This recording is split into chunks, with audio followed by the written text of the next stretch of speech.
for me, it's going to come down to what Mitchell Robinson can do when he comes back. I want to see what this team's going to be defensively with Mitchell Robinson there. That's where they struggle the most. That's where the inconsistencies come from. They need to get Mitch back. Knicks are no longer a cute story. I said this to you yesterday, right? Eventually, guys, we're going to get to a point where the Jets name their head coach, the Giants quarterback situation's resolved, and, you know, we obviously get a spring training here, and, of course, the Pete Alonso situation's resolved either positively for the Mets or he's gone, right? So once those stories dwindle and go away and the energy starts to dissipate, we move on to the next big thing, and it's no longer a cute little story. Like, the Knicks, what they did, and I love what they did. I know Bridges had a couple of weird games and obviously didn't start very well, and a couple of nights ago, they were, you know, it's hard talking about Bridges. You know, there's the Knicks have been far from perfect this year, but the New York Knicks went into their treasure chest and reached for every asset that they have to get Bridges here to make a run for a championship. They must trade Mitchell Robinson.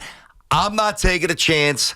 I'm not messing around. Hey, the deadline's February 6th. All right, it is mid-January. He's not even bursting sprints yet, and he's not even at contact. So, number one, is he ready by February 6th? I don't know. I don't think he is. And if he is, and he gets hurt again, then you can't make a move. If they don't shore up behind Cat, they're not winning anything. Right, but here's the issue. Number one, what's the value for Mitchell Robinson as far as a trade goes if the guy hasn't taken the floor all year long? Number two, the upside would be, just to answer you, for another team. Okay. And the contracts, he's only making 12, 13 mil. Okay. It's affordable. And number two, and this is more important to me, who is going to do what Mitch can do better than Mitch when he comes back healthy? Nobody, but you need somebody to do something better. I know Sims was okay last night.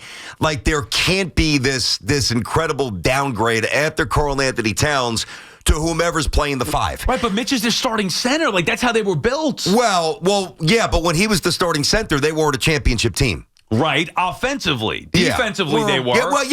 Much more so than this year. Right, yeah. and unfortunately, that could only take them so far. So now the idea, and that's what I'm saying, like, we haven't seen it yet. Rather than trade him, and I know why you don't like him, he can never stay healthy, all those different things, but rather than trade him, I would love to see, because when he's on the floor, the Knicks are going to have four other scorers around. I shouldn't say four other. They're going to have four scorers around Mitchell Robinson. When in the past, they didn't have that, so they were limited. They had maybe one or two guys with Mitch who has zero offensive game. So now the appeal to me is you put Mitch back at center, let him be the ultimate rim protector that he is, rebound machine, all those different things, and you get offense BT from all other four spots on the floor. That, to me, might be a championship caliber team. I don't know, because we haven't seen it. Well, I got to nip this in the bud, because that part I agree with. Like, if you tell me that Mitchell Robinson's out there and he plays, 30 more games the rest of the way and it's smooth sailing, I agree.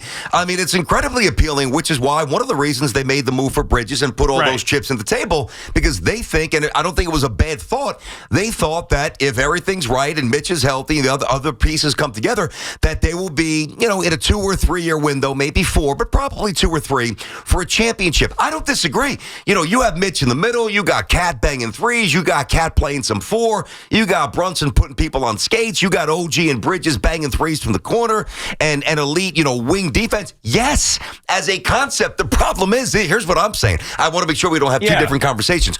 I do agree with that. What I'm saying is, I don't think he's ever going to be healthy, and I'm not waiting for it. Right. So then I'll further the conversation by saying this. Let's say he's not healthy. Don't you think the Knicks are screwed anyway? Because they're not going to be able to get... Like, what are you trading Mitch for? Okay, some team buys the upside of Mitchell Robinson, and they think that they could do what the Knicks wanted to do with Mitch being the defender, but they have time to do it. Knicks are in a short championship window here, whatever it may be. How are the Knicks furthering themselves to get better, to get closer to that championship by trading Mitch? Okay, I'm going to tell you. I think that that would almost be a change in philosophy. And I don't know that it's going to work. Like, I'm not saying, you trade Mitch, you get Valanciunas, who's been mentioned out there, and it's, let's go beat the Celtics and whack OKC in 6 and start booking the parade. I'm not saying that at all. What I'm definitely saying is, without Mitch, and I'm not banking on him, there's no championship. Right. So you at least have to have a plan B. And I think if it's, let's just take Valanciunas, because the other kid was traded yesterday from Charlotte, possible Nick target. If you get Valanciunas, now maybe you almost You just try to win a championship by outscoring teams. Valanciunas, now, not that he's a star. Right. He's not Ewing. He's not one of those guys, not Cat. But what he is, his days with the Raptors, he was a 16, 17 point per game night guy. Not that he's going to be that here, but he's not going to be Jericho Sims, who, if it's not a dunk, can't score. Right. And then and he's a good passer. He's had a lot of international experience. He's a good, smart player that I think fits this team's window. The worst thing, because, again, I got to reiterate this. Even though we're leading with the Knicks today, there's a point fast. All right, we're going to know who the Giants quarterback is. Might be Aaron Glenn, right. Might be Flores. We got the Jets coach. Pete's either here or he's not. And then the focus is on the Garden. Yeah, the Rangers as well, but more so the Rangers. Every single move that Leon Rose has made, from inactivity early to collecting all these draft assets to doing everything he's done to this point, is about winning a championship. And listen, I'm telling you, Sal, not only do I think that they should trade Mitchell Robinson, I almost guarantee that they will. I would be stunned if they're not thinking what I'm thinking. See, you can't bank on his health. He's never right. Right, but to me, that would be foolish because why? He's never healthy. Their best shot at a championship is to have Mitch healthy and let him be the rim protector with everybody else doing their job, scoring the basketball. They aren't going to build better than that. Get more scoring with Valanciunas. I get what you're saying, okay, have another bench piece, but the Knicks already are a terrific, elite offensive team. They don't necessarily need more of that. They need defense, and there's not a better fit than the way that this team was built with Mitchell Robinson. That's why, to me, I want a championship. You want a championship. I believe their best path to a championship is to keep Mitch, cross your fingers, hope that he can come back, which the latest report was that he's going to be back early February. Cross the fingers. Yeah, that's not exactly sounded very appealing. Cross the fingers. The other options aren't appealing either. Valanciunas isn't appealing. Who would you rather play, Valanciunas or Jericho Sims? Well, it's not even close. I know you know the answer. It's Valanciunas. But Jericho Sims as a backup to Mitch, and by the way, it would be like the third option because you could go Mitch at center, Karl Anthony Towns at the 4, 100%, or you just go Cat at the 5, and you have Mitch getting some minutes on the bench. Backing up Cat at the 5. You don't even. Yes, if Mitchell Robinson's healthy, he's not even sprinting. Okay, but the deadline's in 2 weeks, dude. That's how they built their. Unless you're telling me that you could get a replacement for Mitch. There's nobody out there that does what he does that's available. I acknowledge that. No, there's not. Like I told you yesterday, the one thing I would want would be the best defensive big that they could find, but there are no better options than Mitch, and I really want another scoring option off the bench would be nice, just to have at least one more legitimate NBA option, but to me, I'm rolling the dice with Mitch. Unfortunately, that's the bet that they've made, and that to me is the best path to a championship, getting him back and keeping him healthy. See, I'm going to go back to the phrase cross your fingers. Last year, I'm going to bring the Mets in for a sec. Last year, the Mets crossed their fingers. They really did. They had some reclamation projects, obviously, Manaya and Sevy, whatever, Iglesias, we know the names, right? And it worked out. It worked out more than most of us thought because we thought last year was a real transition year for the Mets, and we were okay with that because their talent base was low. David Stearns just got here. Is crossing the fingers a good plan for the Mets this year? The answer is no, because they just gave Juan Soto $1 gazillion. And the Mets right now are now expected, maybe not to win a championship because of the Dodgers, whatever, but to be a playoff team and to keep their trajectory moving. Crossing the fingers for the Knicks, that's not an option. Right, but you have a guy that's supposed to come back healthy in February. It's not like their season is over. He's not running yet. Okay, but you also haven't given me a good alternative like Valanciunas. I gave you one. But that's not good. I don't think not good enough for you. Doesn't mean it's not good enough for them. And it's good enough for me. I don't think Valanciunas makes them a championship team. Okay, now that I can understand why you say that, and I can't say it definitely does. Right. What I do know, and this I know, if Mitch comes back and gets hurt or doesn't come back, they have 0.0% chance to win a championship. At least with Valanciunas, you got a puncher's chance. You're trying to limit the risk, which is a big risk in Mitch, even if it means sacrificing going a little step down. Correct.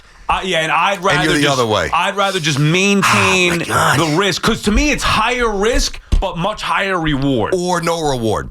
Well, right, but I'm saying high risk. Understood. Let me ask you this. Do you, and we'll get these calls here. I know Knicks fans are fired up. Knicks fans are awesome. 888-808-1019, BT and South. Do you think that What do you think is the window in terms of length of years for the Knicks to win a championship or compete for a championship? I would say at least the next 2 to 3. I would agree. That would be my window as well. Who knows what's going to happen beyond that? But I mean, if Tatum gets hurt or disgruntled, though, you never know. Of course, or if one of our guys gets hurt, sure. I would agree. To wear down. I mean, Cat. Who the hell knows?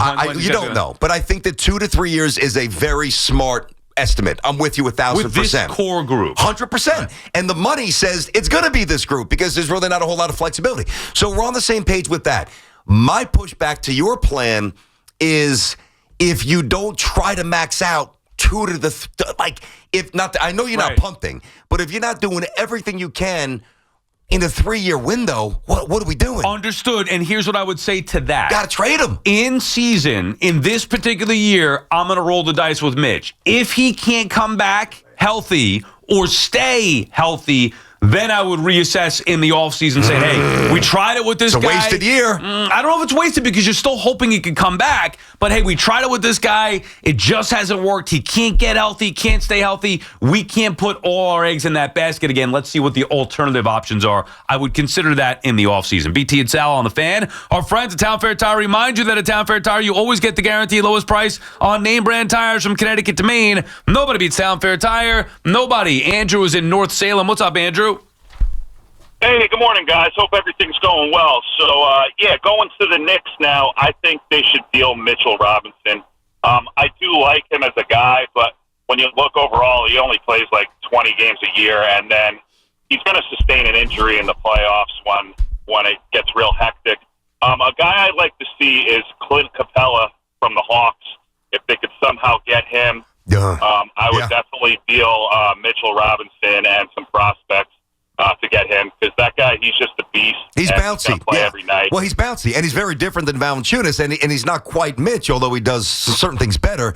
That's actually a really good name. Think about this, Al. Now, you didn't see him play because I'm a couple of years older than you, but I remember when I first started watching the Knicks, and it's a totally different game, obviously, but Bill Cartwright. Yep. Bill was the 3rd overall pick, I want to say, out of San Francisco back in the day, and he always had foot issues.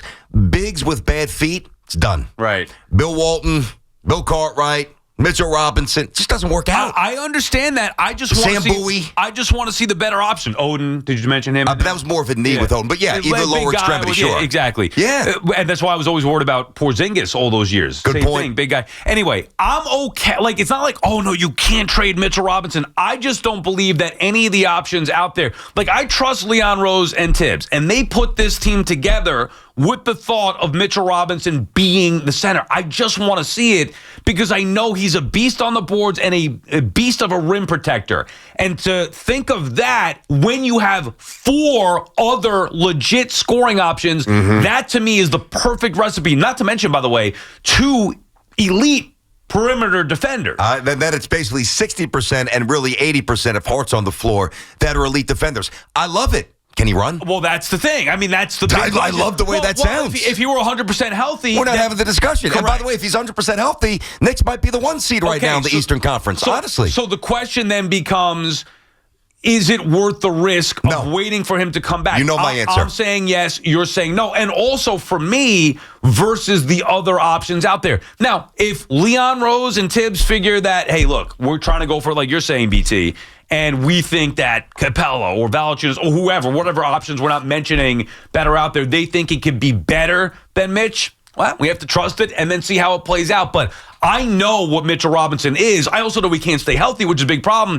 He doesn't have to stay healthy all year long. If they can get him on the floor in February, mid-February, start to get him ramped up and get him back in time for the postseason, then I think that I personally would rather run the risk of having Mitch at center and the other 4 who could score and defend as well. Last year, I would have rolled the dice. I'm not doing it this year. I'm making a trade. Mike is in Ramtown. What's up, Mike? Hey, Mike.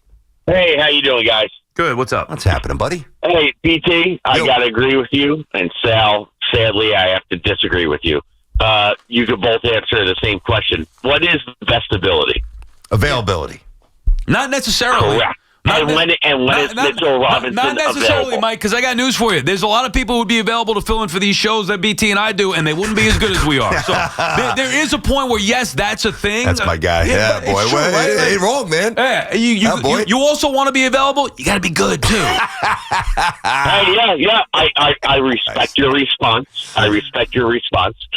However, it has nothing to do with the Knicks and Mitchell Robinson.